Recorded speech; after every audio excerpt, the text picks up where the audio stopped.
Begitu saya tiba, kaget saya. Ini kok pakaian ibu saya, pakaiannya nggak cocok dipakai gitu. Ini bukan pakaian ibu saya, kayak kain pel lah kalau sekarang. Saya masuk ke rumah, saya kejar, saya buka pakaiannya, lemarinya, saya nggak temukan sedikit pun. Saya kejar kakak saya, dia sudah siapkan makan. Kak perempuan kami yang kedua, mana pakaian ibu saya? Perhatikan jawabannya. Dia menangis saat itu. Dia bilang, mama itu telah menjual semua perhiasan dan pakaiannya untuk pendidikan kamu. Jual.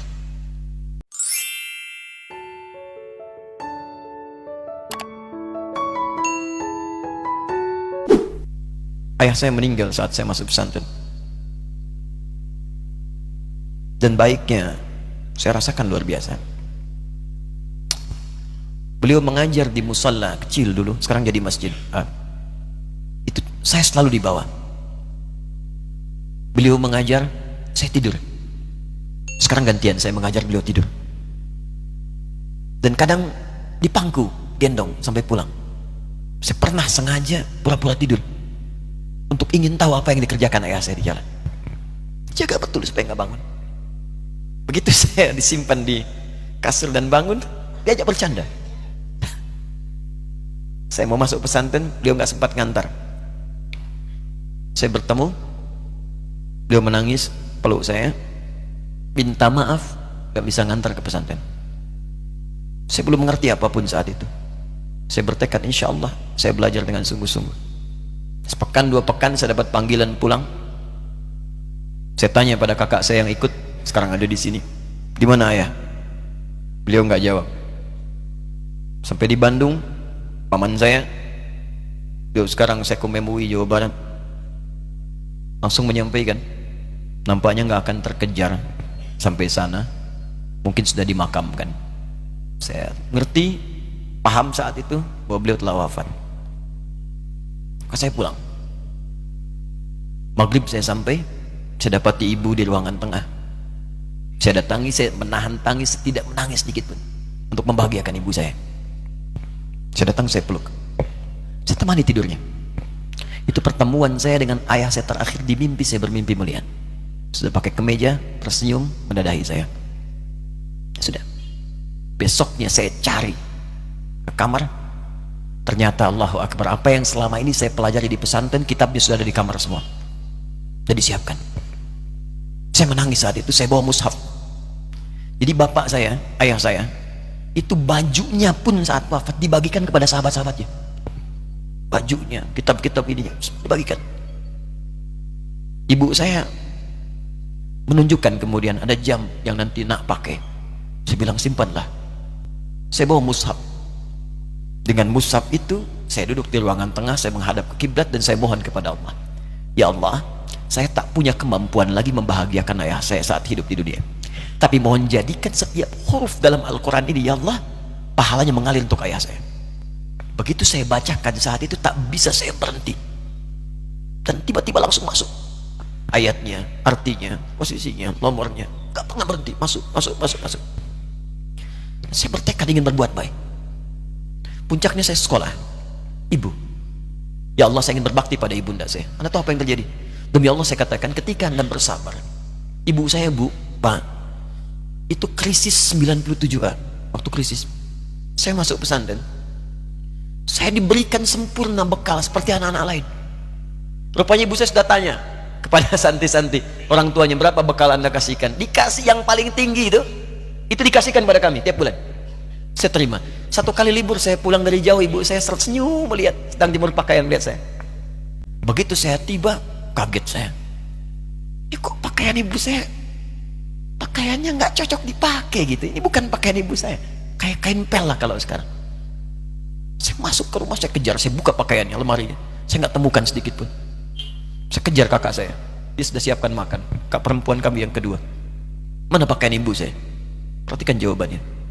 Dia menangis saat itu. Dia bilang, mama itu telah menjual semua perhiasan dan pakaiannya untuk pendidikan kamu. Jual. Untuk kita katanya. Jual. Dan bertahan dengan 150.000 per bulan saat krisis. Jadi rupanya ibu saya itu makan nasi sehari cuma sekali. Beliau mengajar. Di berangkat sekolah itu cuma makan pisang, minum kopi. Makan nasinya malam. Saya bilang, ya Allah, saya akan ganti baju ibu saya dengan kain ihram dan saya gandeng tangannya di Masjidil Haram. Itu apa yang terjadi? Begitu saya kuliah di Libya, alhamdulillah, saya berangkat, saya mulai mengajar, saya serius belajar. Saat itu kemudian Allah mulai berikan jalan. Saya ingin sungguh-sungguh. Malam saya bangun, saya sholat, saya belajar, saya menghafal Quran, saya belajar riwayat Quran. Sampai puncaknya tiba, saya ditugaskan pemerintah Indonesia saat itu untuk jadi petugas haji di Mekah. Saya telepon ibu saya. Saya bilang, Ma, saya insya Allah akan haji 2010. Saya telepon Februari saat itu. Saya dengar suara, terbayang wajahnya indah, senyuman, bahagia. Alhamdulillah, nak. Kapan berangkat? Tahun ini insya Allah. Saya bilang, dan saya tidak akan pernah berangkat kecuali mama pun akan berangkat. Terdengar nada pesimis tapi senyum. Dari mana katanya? Allah akan kasih, saya bilang. Saya sedang bekerja berusaha karena Allah. Mustahil Allah akan sia-siakan kita. Berapa butuhnya? Porsinya 25 juta. Kapan harus ada? Bulan Juni. Ya, jadi dari Februari ke Juni itu. Ya, Juli bukan Juni, Juli. Ya, jadi saya masih ingat tuh bulan 7, 5 bulan tuh. Saya ibu, Pak, nabung saya. Saya beli tabungan, saya niatkan untuk ibu saya haji. Bulan Juli masih setor 25 juta. Jadi semua tabungan masukin situ. Ada yang ngajar ngasih, masukin situ. Masukin semua. Tepat sepekan sebelum itu kemudian didaftarkan, saya buka tabungan. Allahu Akbar, karunia Allah luar biasa. Tadi butuh berapa? 25 juta. Begitu dibuka, Masya Allah, 1 juta. Karena beasiswa nggak banyak, 1 juta. Tapi 3 hari sebelum daftar, entah dari mana ibu-ibu pengajian nih KBRI datang, Ustadz, ibu katanya mau haji juga ya, Ustadz mau haji ya, ibu ikut ya, sudah nggak usah dipikirin, nanti kami yang pikirkan semuanya. Tiba-tiba dikirim, bayar porsinya di sana, dapat koper paling besar. Bayangkan, tadinya kopernya belum datang, telepon lagi, nak koper belum datang katanya. Saya bilang, Ma, tenang aja, apa hajinya nggak jelas ini? Tidak jelas, saya bilang, insya Allah. Ya, nah cuman beritanya berbeda. Begitu saya telepon lagi, Ma, gimana bisa? Nah, telah keluar pengumumannya. Kapan, Ma? 2013. Loh, kan saya hajinya 2010, nggak bisa, harus 2010. Lihat kalimat ibunda saya. Nah, jangan pernah mengambil hak orang lain. Allah kasih 2013, alhamdulillah. Saya bilang, Ma, kita tidak harus mengambil hak orang lain, tapi kita meminta kepada Allah yang memanggil kita. Boleh jadi Allah akan berikan tambahan kuota pada tahun ini. Doa lagi, minta, datang ke masjid. Tiba-tiba ada sidang oki di Istanbul saat itu, keputusan 1.000. Setiap ada 1.000 muslim, 1 kuotanya. Saat itu Indonesia dapat tambahan 22.000, termasuk ibu saya ada di situ. Ya, acara malam Al-Qadar 27 Ramadan, malam masih ingat betul, saya jadi MC dengan rektor pada saat itu. Saya nggak pernah bawa handphone, tiba-tiba handphone itu saya bawa, berbunyi kemudian telepon itu. Saya minta pada rektor izin, saya angkat dulu, diperkenankan. Saya kemudian ke belakang masjid, saya angkat. Tiba-tiba saya dengar suara sudah menangis. Nah, katanya, kenapa, Ma? Alhamdulillah, Mama bisa haji. Ternyata kuota itu termasuk ibu saya. 5 bulan, Pak. Wena biasa. Nggak bayar tambahan, nggak ada macam-macam, bisa berangkat.